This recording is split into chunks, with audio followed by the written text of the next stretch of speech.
Voilà, très cher compatriotes, bandero balandaka biso na ba chaîne na bino, lelo ko remarquer nazali ngai mon côté à gauche na ngai nazali na Abbé Cholé, le communicateur ya IDPS. Na mopanzi na nga mususu bozomona figure emblématique Etienne Kabila, un vrai patriote mutoza wazwaka ba risque ya kokita ti na uvika kokende koluka ba wazalendo batu oyo bakobundila mboka na biso.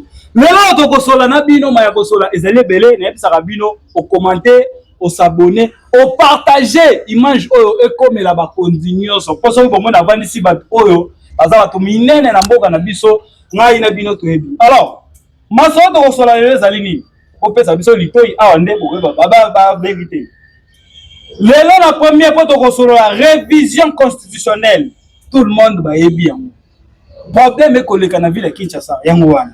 Na deuxième point, changement de la constitution. Awa nde tokobeta masolo na ba etando ike na bino. Bo vanda na boyo kabiso. Na troisième point na biso bandeko na ngai affaire Moïse Mbiye. Batu oyo nde ba yebi ici ka ba vérité batami. Bango nde ba yebi nini ba koyo koluba na peuple congolais. Bokoyoka bango. Alors ba point ezali belé pour ne pas citer bokoyoka ngo. Alors na mpanzi na nga na bana na Abbé Cholé, bonjour. Bonjour Ndeko, bonjour na grand frère Etienne Kabila, compatriote ya solo to bandi na vraiment si lelo tozo résister pour na ko solo laka makambo mboka na biso ko soutenir mokonzi mboka otala ba institution na biso ndenge ni eza ko kende vraiment toza malamu Ndeko. Merci Abbé Cholé. Na baluka pe mpanzi na pesa Etienne Kabila. L'homme du moment. Voilà, c'est un réel plaisir à Rosalana Abbé Cholé na plateau oyo. Ça se paye moi kala. Voilà, kala makasi. Tout bouna na plateau mais nous sommes toujours ensemble. La patrie ou la mort, nous vaincrons. Alors vous allez remarquer que Junior Maron, votre journaliste né à Yambi, batu oyo ya minene mibali ya mboka na biso. Alors Abbé Cholé oyo ki déjà né na lobby awa pour la première point na biso.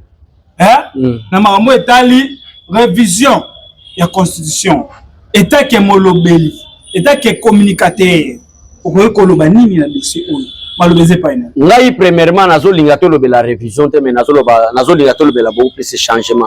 OK, parce que constitution bandeko bayebi peut-être ezana batu musu bazoka bilenge ya kolombela changement lelo mais biso depuis que papa Etienne Tshisekedi wa mulumba zalaka to contestaki na Kabila na constitution tozaki d'accord na constitution te.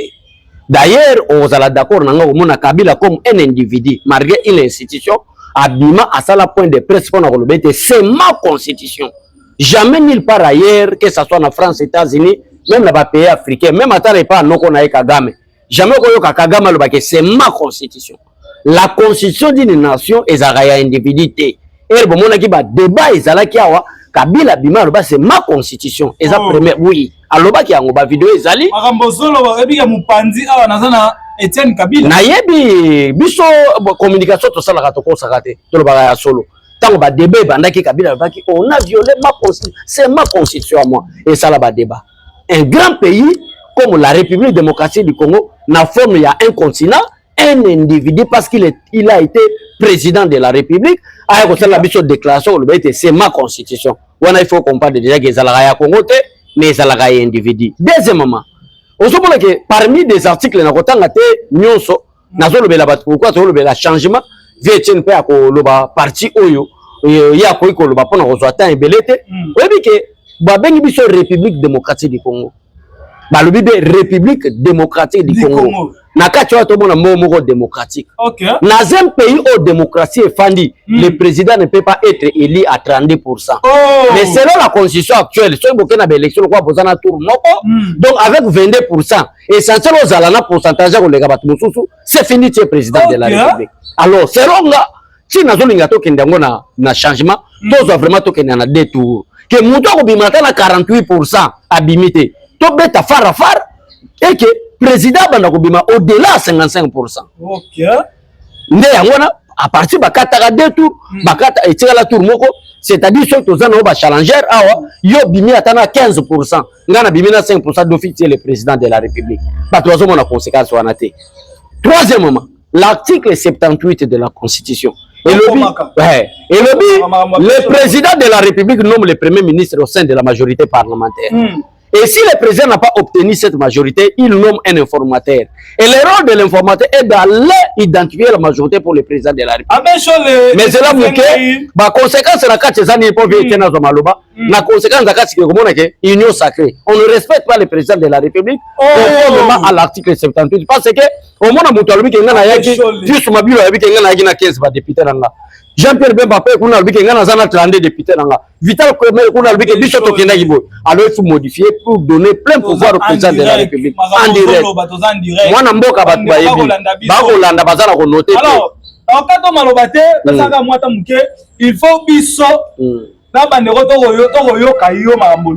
Etienne Kabila a confirmé biso si c'est vrai. En direct. Etienne Kabila, à vous la parole. Merci pour la parole. Le problème n'est pas seulement de se situer, ne se situe pas seulement au niveau Koloba. Est-ce qu'il faut tout changer? Na niveau la constitution. Est-ce que la constitution ils ont permettre de changer en autre, de changer en autre?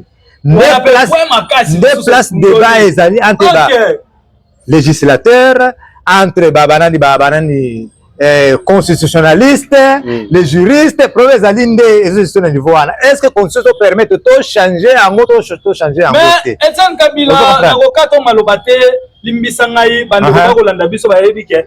Constitution et permettre que Bako changer.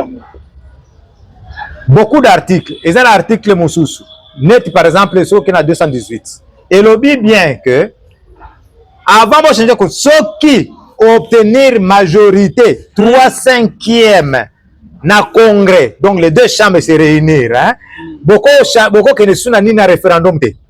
Vous comprenez? Pour changer la constitution, ça doit être par la voie référendaire. Mais ceux qui les deux chambres se réunissent, le 3/5, vous ne sont pas la voie référendaire. Vous comprenez? D'autres articles vous disent que non, dans l'état de guerre, dans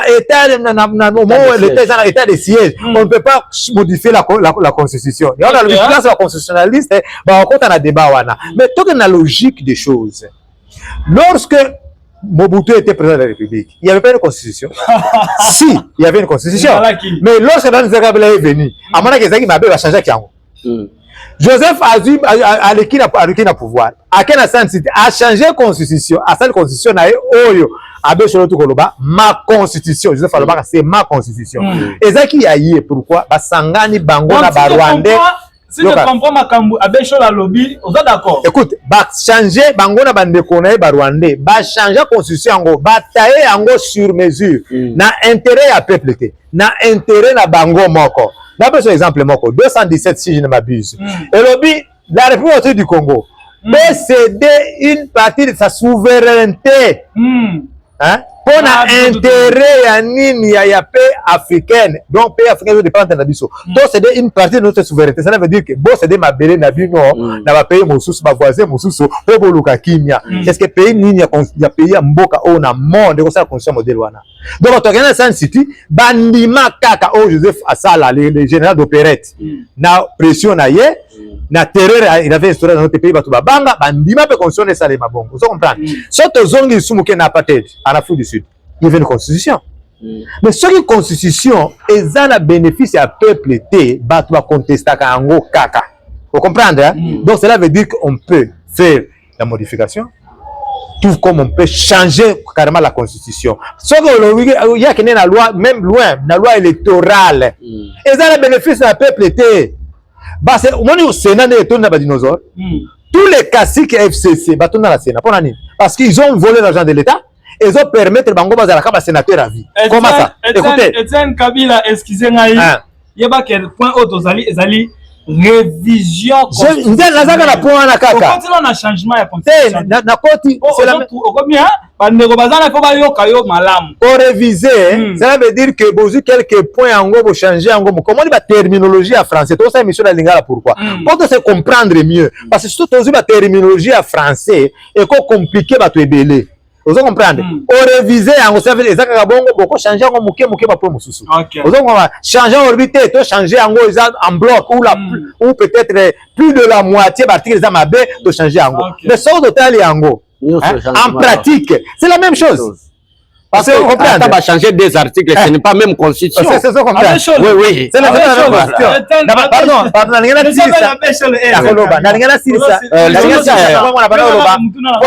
écoutez, nalingana loba makambo ya bana ba sénateur pour que na perdre la suite d'idée. Ba sénateur ba ko ba sénateur a vu pourquoi. Avec l'argent volé de l'État, la loi électorale, ils ont permis qu'on va ba sénateur à vie. Pourquoi bana ba voter bango. Les députés provinciaux. Oh, les députés provinciaux n'ont pas de moyens. Ce sont les députés provinciaux. Bango ne va voter par sénateur à circonscription électorale na bango. Donc, oh, le sénateur à la Mbongo a payé si les députés provinciaux na Mbongo, moi Moutouka, va voter à tirer le sénateur à vie. Et même les gouverneurs, baza voter par les députés provinciaux.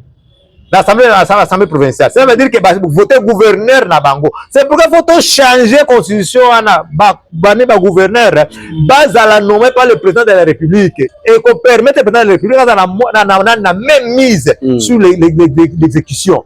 Vous comprenez? Merci Etienne le pouvoir exécutif. Na ngambu oyo abeshole à lobby et sengeli ko changer. De l'autre côté avec Etienne Kabila et pas lobby et sengeli ko changer. Mais ezali na ba opposition oyo bazali na ville province de Kinshasa na ko citer ba kombo tozali na Martin Fayulu azali d'accord te tozali na Seth Kukuni azali d'accord te Moïse Katumbi il n'est pas d'accord ba simba constitution va même ba pasteur mususu mais to kokota na wana te tokena na ba opposant ba Jean Kabundi pe bazali d'accord te mais ceux qui ont remarqué bande ko wana oyo natangi bakomo la plupart bazali na parti oyo Kabila lobby souvent le Congo. Bino état ke balobeli mboka les communicateurs de l'IDPS et un vrai patriote moi na mboka Etienne Kabila okoki koloba nini na ba opposant wana. D'ailleurs bato nyoso otanga bakatumbi ba Fayulu basala association moko babenga ngo nini Lamuka. Lamuka a été créé pendant que IDPS Tshisekedi Azakona. Je crois, n'a pas répété parce que toujours courir derrière tant. Vieille fois zo maloba ngana zo maloba po bato ba comprendre. Oko banda ko loba loba ka te to loba mais bato ba comprendre te. Yango so mona zo kata en bref. To kendaki na Genève pour que to bimisa candidat comme opposition. Wana nazo relater histoire moi muke bato ba landa biso ba yeba parce que ba opposant ba comprendre ki ke kotika Kabila bongo eza mabe il faut to comme mutu moko. Na mutu wana règlement d'ordre intérieur na yebiso place bereria bereria ba ventiler soit disant opposant au bazanango ba yeko mona règlement d'ordre intérieur ya Lamuka à l'époque et le qui était pour être candidat parmi les articles tant des articles composés bango pour être candidat de l'opposition candidat président de la République de l'opposition il faut partir politique na eux à l'ancrage national c'est-à-dire ils allaient avec une représentativité au niveau national c'est-à-dire partout na Kikwit na Bandundu na Kasai partout et à cette époque-là, na bateau bakendaki seul l'IDPS ndi azalaki baké na Genève en bref à Kati yango zo mona mokonzi mboka atulaka Martin Fayulu ke ma eraki ko lukanga na chambre ngano to solola kanini mais question posée les réponses te mais réponse na nga eza na relater dans l'histoire pona ko koma na makambo ya changement ya constitution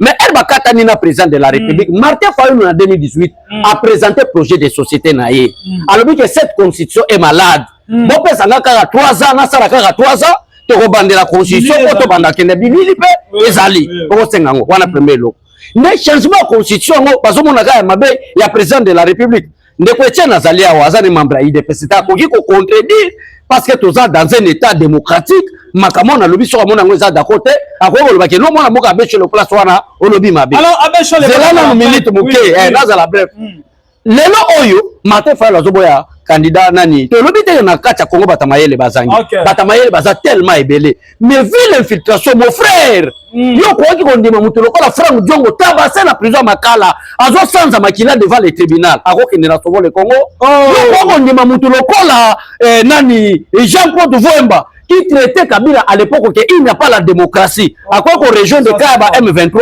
mais selon moi, Namboka Trésor Lumbu, selon les peuples, selon moi, Namboka Abécho le Trésor Lumbu. N'a pas comprendre les loquets. Pour Nangaï, ceux qui n'avaient que changement constitutionnel par rapport à l'infiltration, tout le monde n'a qu'à tant sur les plans sécurité et sur les plans politiques. Mais à moi, tout Zoloba, Natiki Malobé pas Vienna. Donc, on va la question avant dernière question pour la Madame Nabis, le changement de constitution. Etienne Kabila. Lelo oyo peuple congolais nyonso bakota la biso awa en direct po obakisa makambo abesho les ali mutuna ezali boye te nako bakisa te ngala ko ba oyangai nako bakisa te okoloba oya yo mais faut répondre na abesho li po biso toyebi ke yo ozambe idepesti mais ozokota na makambo ya abesho li po yo za patriote naza mte de peste mais je soutiens le président de la République. OK, tu soutiens le président. Alors, on soutient vision président, on comprend. Peuple congolais à 100% te bazali d'accord pour le changement de la constitution.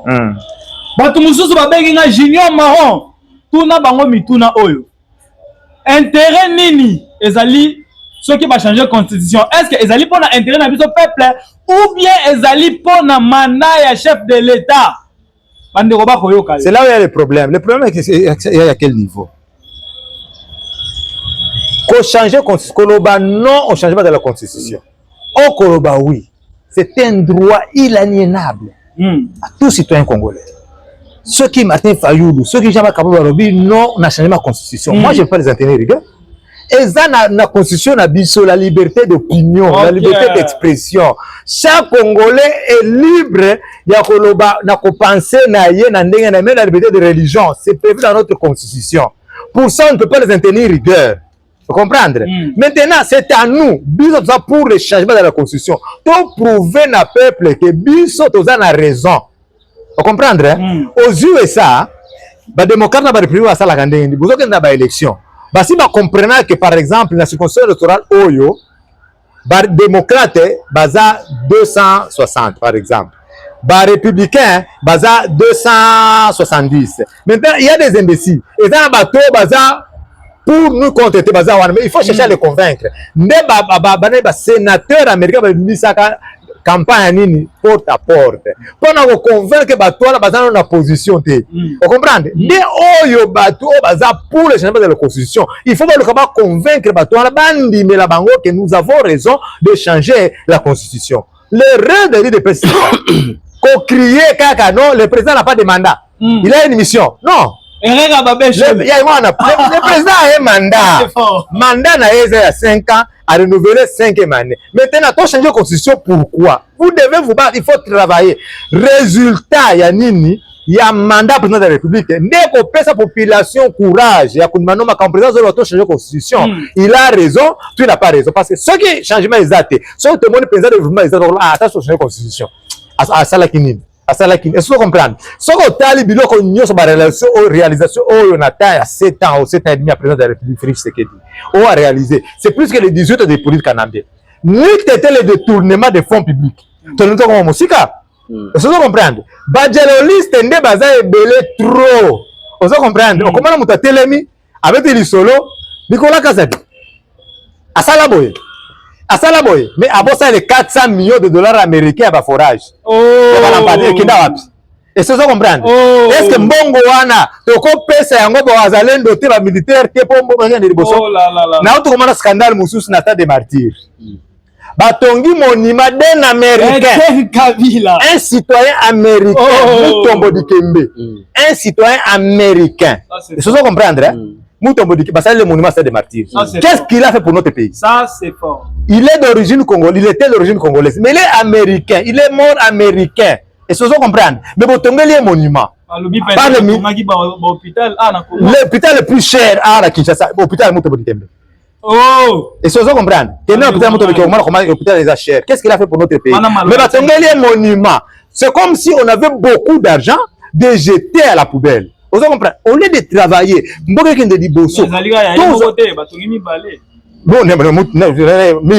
qui ne le connaît pas. Depuis Babanda football et Banda en Afrique, nous avons 9 buts dans la tour finale de la Coupe d'Afrique à Zate.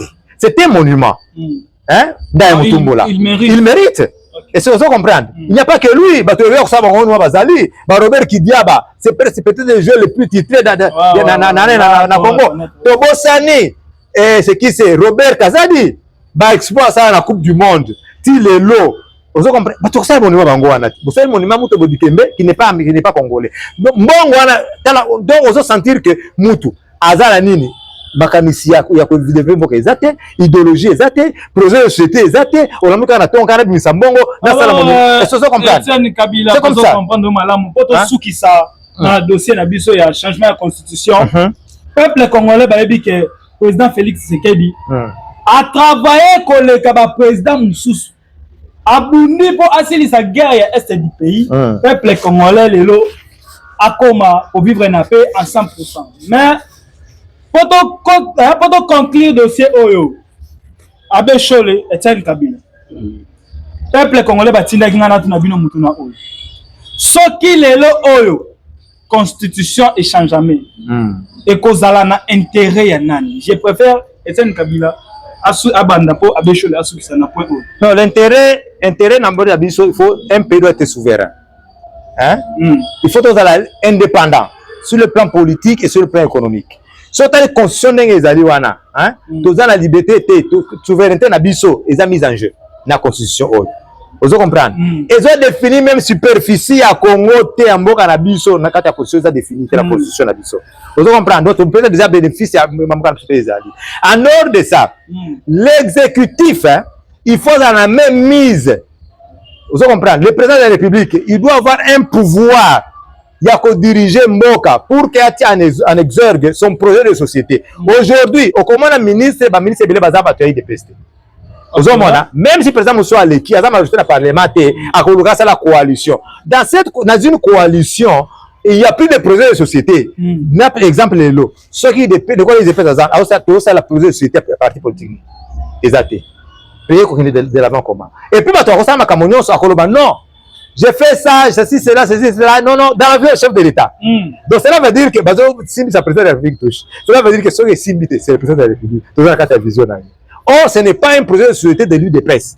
D'où il faut changer la constitution de telle sorte que, à telle chose à partir à Marc Kabound, jamais Kabound lobby, et gagner l'élection présidentielle, base à la quand même libre à co-exercer, il y a qu'on mettre en exergue les projets de société pour l'épanouissement. Non, les partis politiques, non, le peuple en dépend aussi des partis politiques. Le pouvoir émane du peuple, pas le peuple pour le peuple. Donc, parti politique ne dépend du peuple. Non, cela veut dire que c'est vice-versa. Cela veut dire que le peuple est voté nini, représentant naïe. Ça va jouer légitimité. Bango peut peuple dépend de Bango parce que Bango ne va pas mettre en exergue ni projet de société na Bango. Et ça, vous comprenez? Cela veut dire que pour changer la constitution, ils ont un bénéfice de la population. Il faut changer la constitution. Alors, Abbé Chole, de ton côté, intérêt nini et cause la so qui les lobes changer constitution. Est-ce que ils ont un mandat ya président de la République et matabambane ou bien ils allaient peuple na intérêt ya peuple eux ya souffrir? Non, avant la loba, ve nanga Etienne loba makama Nicolas. Non. Nicolas a tigala koyiba 4 millions à défendre parce que nous sommes dans un état. Oui. 400 millions. 400 millions. Nicolas tigala. Oui. Bazo Pexabiso qu'on sait faire justice. La justice est là pour régler ma conflit à deux parties. La justice est malade. Oui, malgré la justice est malade. Na dossier à Balampade, na forage, il y a 2 ministres Bakota Boloro. Bazala qui 3 y compris le ministre de la Finance, comme caissier, comme Moutou Azako Bimisa, ancien ministre de la Finance. Alors justice a eu comme on a que mon oya Bimisa qui après ça na ba ministre au Bazaki na droit à ça misala. Développement rural. Il y a développement rural Lobota. Ne je crois mon a qui bakanga qui. Donc la oui, azana prison. Justice. Mbongo boy faut tout na. Mbongo loi et yo na problème les awana te problème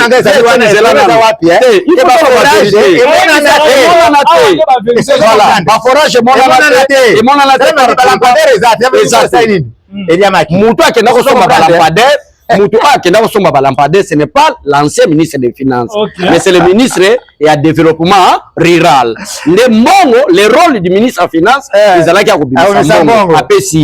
Il y a côté qui est un bon, là, sur l'emparé, tout forage, aller mbongwana. RBJ, aller qui a voilà. Or, justice a peut fabriquer 57 millions de dollars.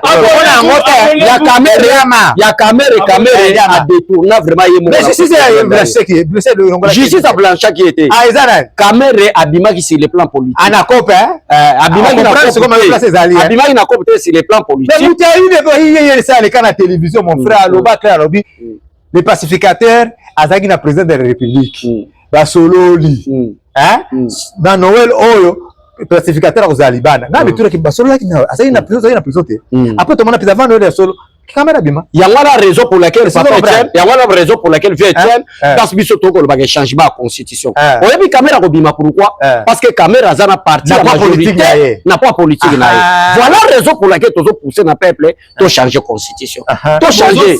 Tous senga na population. Tous battre mon konzamo ka changer obligation tous senga na peuple. Mais les lois ont confirmé que 80% peuple va comprendre que bana kuta batala kuta makama mandate. Est-ce que vous comprenez makama mandate? C'est OK. Bakana biso que batu nyonso mutu otala mutu na ye. Mbongo ezo liama. Ceux qui détournent les alakate mais to koma musika. Voilà. Yango na ba tous les jours 32 millions de dollars américains. Il y a opération zéro trou na ville de Kinshasa. Voilà. Alexis Gisaru. 32 millions Eliama. Na Jacqueline Ngobila. Abimis non gouverneur au mususu ya ministre ye moko ya infrastructure ye moko voilà 32 millions de dollars Eliama va changer portefeuille comment portefeuille mais ministre des Finances Abimis est sous 44 millions de dollars américains pour la même opération. Voilà, vous allez comprendre quelque chose dans le plateau débat hein. Voilà. Avec il faut travailler pour que changer la constitution na mobilité. Ça me rappelle Constant Moutamba. Qui a abecho la lobby et makamba Constant Moutamba et vous même abicho débat na vie Etienne il y a à manger et à boire là dedans parce que le directeur général il y a Fibra Roger pour moi qui va interpeller la question changement de constitution ils allaient na intérêt mais tout ça la débat na vie Etienne yo mo moni Nicolas Kazadi ouais il y a tel na la constitution sur le lobby makamba caméra comme cette caméra a été blanchie c'est l'erreur de la constitution c'est pour l'intérêt du peuple c'est pourquoi nous demandons au peuple nous demandons pour chef so ils ont un pouvoir chef de l'État, alors ça la ordonnance constitution va changer. Mais quand les a le pouvoir à peuple, nous demandons pour les peuples eux-mêmes que c'est pour notre intérêt, du peuple, de changer constitution. Parce que tout passe, tout cool. Si c'est la route à la libérer la pouvoir. Mais elle qui serait dans aucun constitution, c'est encore la fondement yanda. Ce qui fondement yanda ko za mabenda ko matate. To limito tika la bino fondement ya malamu qui est la constitution congolaise pour que Atati Sekedi Félix Azalite on a quoi remplacer à diriger malamu. Alors vous allez comprendre que TV Zalingonga tozo continuer. Bon comprendre que son excellence Félix Antoine Sekedi Tshilombo l'homme le plus sage que Salomon Nengengai Junior Marona Bengakaye Azali na mission peuple congolais Yemoko appuyer changement de constitution au monipe awa Etienne Kabila avec Abbé Chole hein bango pe basali d'accord basa parti politique mon côté ye azali mdo IDPS et à soutenir président de la République mais basali d'accord un changement de la constitution donc elle a dit que Moulouba Mukongo Mouswahili tout le monde ba wazalé de faire RDC basali d'accord na appuyer tata Mokonza Mboka changement de la constitution et salama mais mon ibe moko hein il y a ancien ministre il y a enseignement na komo ya Willy Bakonga yebe akobunda ko récolter ba signature si bino ba journaliste bongo bongi bo sunga biso nga soki olobi likamuna sepelite bongi bo sunga biso bino ba journaliste ba panzi sango pourquoi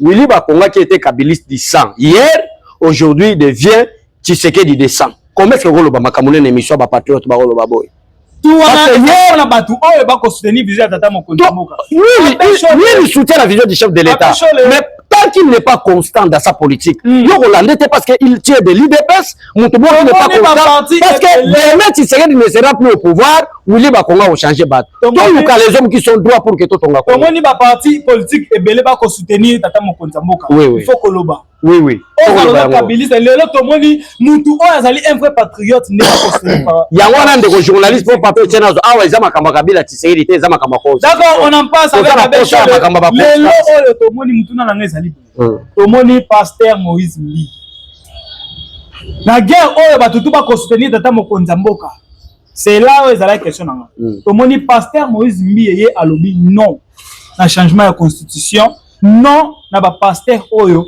ba kondima changement de constitution église ezali politique te akotuna mutuna wana réponse nini okopesa pona ba propos ya pasteur Moïse ngai naza d'accord na yo personnellement nga naza d'accord na changement de constitution je crois moni na pesi constitution nanga na sengi pe population congolaise ba emboîter les pas to changer constitution to tikango malamu mais ko landa conflit ya ba pasteur lelo soki Congo tous en malheur à cause de ma part. Je suis ni contre Moïse, ni pour Moïse, ni contre bateau par la changement de constitution. Bah même biso, bah mou kuna oyo. Raison pour le na ko yebiso ke to luka les hommes intègres bas la toute autre chef de l'État. Bah mou kuna ba yembela kabila lobby, les loba yembeli Tshisekedi. Lobby Tshisekedi ko kende ba yembela bato mosusu. Bato oyo nous c'est la ka Moïse Katumbi. Nenga politique à RDC. Raison pour laquelle Tshisekedi Félix le chef de l'État. Lui, le problème, c'est l'homme congolais. Il veut changer l'homme congolais. Kabila, dans le passé, je n'ai pas réussi à changer à 15% de la population congolaise. Écoute, mon entourage, je n'ai pas 15 personnes. Pourquoi? À cause de la flatterie. Personnellement, là, je suis de l'IDPS, je suis d'accord pour le changement de la constitution. Mais moi, je me dis que Landi Malobana, l'obité qu'il y a un changement de la constitution. Moïse était à défendre Moïse. Moïse a l'obité, ce qui changement mal compris. Ce qui constitution, vous avez pas d'intérêt à peuple. Wana Malobana, selon la Maloba Moïse. Nous avons vraiment Maloba Moïse. Est-ce que Moïse, dans la vidéo, nous avons dit qu'il y a un bon changement de constitution? La prédication. La prédication, elle est claire. Que ce qui changement, et vous avez pas d'intérêt à peuple. En tout cas, bisoto kende malam, to changer ango. Alors, tu serais de changer la constitution pour. C'est pour l'intérêt du peuple. C'est-à-dire, Moïse Mbi est derrière le chef de l'État. Je comprends que Abbé Chole Nanga Mounaye, alobi makambu Moïse Mbi, alobi selon yé. Que Moïse Mbi, alobaki, on a peuple, bakoki ko changer la constitution. Mais, Etienne Kabila pas ça, il faut te yokai. Tu vas vendre l'expression, c'est très important. Pourquoi Bino félicite Etienne Kabila? Nous autres, nous sommes versatiles pour ces Congolais. Ils ont battu, ils ont pour Mobutu. Dans la mer même. Alors, on prend Mobutu. À quel RCD? RCD, à comme pour à côté comme tu peux perdre. Tu perdre, le là comme Félix Tshisekedi. C'est ça l'homme politique congolais, versatile. Mais Etienne Kabila a tenu ses droits. Je suis resté droit dans mes bottes. Depuis 2001, il est à côté dans le monde politique. Tirez-le. Devant le vase marin, j'ai resté droit dans mes bottes. Et ça, vous comprenez? Non, pas soutenir. J'étais contre l'occupation rwandaise. C'est tout ça. Dans le qui un petit Rwandais n'a pas dirigé mon pays. Natikali droit, malgré ma tentative de corruption, malgré des vases marins, les hauts et les bas, j'ai resté droit dans mes bottes. Aujourd'hui, moi, j'ai comme l'impression qu'il y a eu au soutenir pour la pause à la protéger. Non, pas du tout. Moi, j'ai commencé la campagne de reconnaissance patriotique. Félix n'était pas président de la République. Ok. L'idée que tout est en 2001, qui pensait que Félix serait président de la République? Personne. Je suis resté dans cette opposition. Le but est petit, Azad Rwanda a dirigé pour Canada. Et ça, vous comprenez? Ndenga la bande, nous, les politiciens, bazar versatile, ndenga côté la politique. Or, moi, je n'avais aucune idée de devenir politicien. Vous comprenez? C'est pourquoi j'ai toujours dit que moi, si je suis politicien par hasard. Vous comprenez? C'est pour qu'il faut me jeter des fleurs. On a un débat congolais avec Joseph Azar Rwanda. Vous comprenez? Ça, c'est fort. Moïse Mbiye. Moïse Mbiye. Vous comprenez? Je ne fais pas l'avocat de Moïse Mbiye. Hein? Mais il a dit que pasteur Oyo va soutenir changement de constitution. Va lépreux. Oh. Vous comprenez? Oh, les lépreux dans la Bible, ils ont mis en quarantaine. Mais le pasteur est mis en quarantaine. Vous comprenez? Oui, c'est ce que dit la Bible. Les mises à lépreux, mis en quarantaine. Oh, pasteur Oyo a qualifié le lot que Baza Nini lépreux. Ce sont ces mêmes pasteurs qui l'ont consacré comme pasteur. Vous comprenez? Hein? Comprenez l'homme congolais. Maintenant, il parle que il dit qu'il est contre le changement de la constitution. Des débats, ils ont régné Mikoloyo. Vous comprenez? C'est son droit légitime. Il y a point de vue naïe à Koloba, oui au changement de la constitution ou non au changement de la constitution. Alors, vous comprenez? Moi, dans la télé, na place nini. Na la télé, il y a droit naïe. Vous comprenez? Là où je ne suis pas d'accord avec. D'abord, moi, je n'aime pas faire son avocat, mais c'est son droit. Je n'aime pas faire son avocat parce qu'on l'appelle pasteur. Vous comprenez? Moi, je doute même qu'il soit vraiment un pasteur. Un pasteur chrétien. Oui, je doute. Pourquoi? Parce qu'il a. Écoutez. Dans Marc 16, le Christ était formel. Jésus a dit ceci. Voici les miracles qui accompagneront ceux qui auront cru. À mon nom. À mon nom, ils chasseraient les démons. Mais pas au nom de Guégué. Quand lui avait crié que non, au nom de Guégué, moi j'ai douté que ce type n'est pas chrétien. Okay. Donc moi je ne peux pas l'appeler pasteur. Ça je doute. Vous comprenez? Il n'y a pas que lui. Écoutez. Problème les alliés pour en manquer. Non, pas ça, pas du tout. Il y avait encore une autre chanteuse religieuse comme ça qui avait dit qui avait chanté même na banzambe ya gege, on se comprend. Aujourd'hui les gens par exemple la musique ils disent que c'est une femme, c'est une chanteuse chrétienne. Ils se comprendre. Oh ya bêcha le dit non, mboka il pas na pasteur non. Et lui pas na politicien. Pasteur aza eloko mboka osala na te. Mais pas bazali Etienne Kabila oyo ba vidéo pe bima. Mais c'est biblique. C'est dans la Bible. Non, parce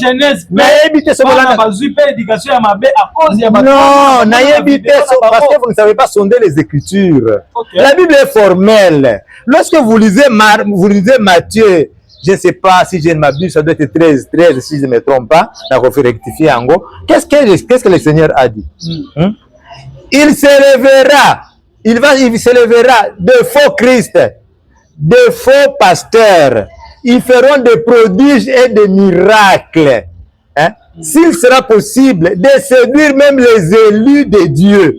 Il faut passer les années à Bible kaka. Sauf qu'il faut qu'on va consommer les Écritures. Il faut qu'on va qui est vrai pasteur, qui ne l'est pas. Pasteur, ce sont les antichrists. Va s'infiltrer dans le monde des chrétiens pour passer à la mission à Bango. Écoutez, tout le monde qui, au monde du Congo, ils ont un monde flatteur. Ils sont autour du chef de l'État. Quand le président va stade de martyrs, avec le président de la République. Vous savez combien? Et belé va pasteur, n'a pas yembi, bazali kuna na stade de martyrs. Bazali gini. Ba président de la République, pardon, je vais terminer cette idée. Naza wana Moïse Mbiye. Na stade bazali kuna ba pasteur bazali combien? Na passé ba président de la République a dédié pays na nini na Nzambe, n'est-ce pas? Ils ont applaudi. Est-ce que, au lieu comme ça, président de la République, monsieur le président de la République, vous n'avez pas le don de dédier le pays à Dieu? Mais bazaki bango bani ba remplir pour de billets verts, je ne sais pas. Parce que le président de la République n'est pas sacrificateur. Le président de la République encore tout mbambekate. Hein? C'est écrit dans 1 Roi 13. Ce qu'on de 1 jusqu'à 5, on comprend Drango. Et ça, on comprend. Hein? Le roi d'Israël voulait aussi qu'on commence sacrificateur. Le bon est Kaoukaye. Après là, après le dédié pays, nanani na mboka pas le président de la République. Pays ça là qui guerre scientifique qui était dans l'Est. Et ça, on comprend. Cela veut dire qu'il fallait bango ndeba sacrificateur, batumba kawana, que le président de la République alors amen. Andimi le kwana, c'est comme ça, mais il y a trop de flatteurs. Je voudrais dire que Moïse Mbiye na dossier wana Moïse vient dans dossier wana na point à Kolobake, voilà tout qualifié. Moi je ne peux pas le qualifier comme pasteur, je parle comme citoyen congolais, il a le droit de mettre son point de vue. Il y a condimateur à Koboya, changement de la constitution, ça ne peut pas faire débat. Na lobby bon parce que bazo pesa ba tunyo so ba cacher ba pasteur. Or les pasteurs, les hommes de Dieu, les véritables, il faut un esprit de discernement pour comprendre bango bazawa. Alors vous allez comprendre que Etienne Kabila beti c'était na mama pasteur, pour éviter peut-être bazali pasteur, yango abeti c'était côté on a. Alors bande ko comprendre tozali déjà dans suka ya émission na biso, et on a bisa kabino bo s'abonner, bo partager, bo commenter, bo rataka bilenga bo été ezala mbala ya suka te to kutana to bana kutana à tout moment. Juste à Européen Sabino, bah date na biso pe ba heure précise pour beaucoup de biso selon mon. Alors il obaya suka ona Etienne Kabila poto suka c'est pas bécho il obaya suka c'est des à plaisir to sali moi eloko baton rompu na béchole abana kuzwa ba kuka kasoa yo na émission là tout la vérité la vérité est vraie so na ozalata ko bana ko na studio et la vérité est vraie to bana kuta napo eza mwana mboka to bana partager ba idée mais ba vérité ko zala ka vérité kaka e ko tika la ka vérité te ngana chez les amis de Etienne Kabila banani mabanga ezalaka te.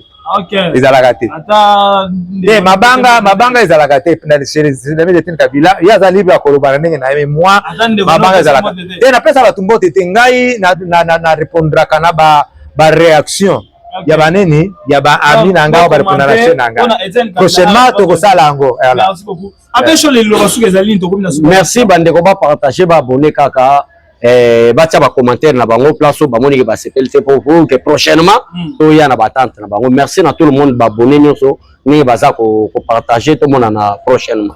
Alors vous allez comprendre to komina suka émission au commenter au s'abonner au partager au bengi biso na ba numéro au moni wana Junior Maro, votre journaliste, on appelle ça information en temps réel akozala wana pona ko répondre bino et kozala mbala esuka te bokomona biso susu na plateau oyo pona komemela bino encore actualité en temps réel. Merci beaucoup Nzambalola abatela bino tokutani mbala sima. Ciao.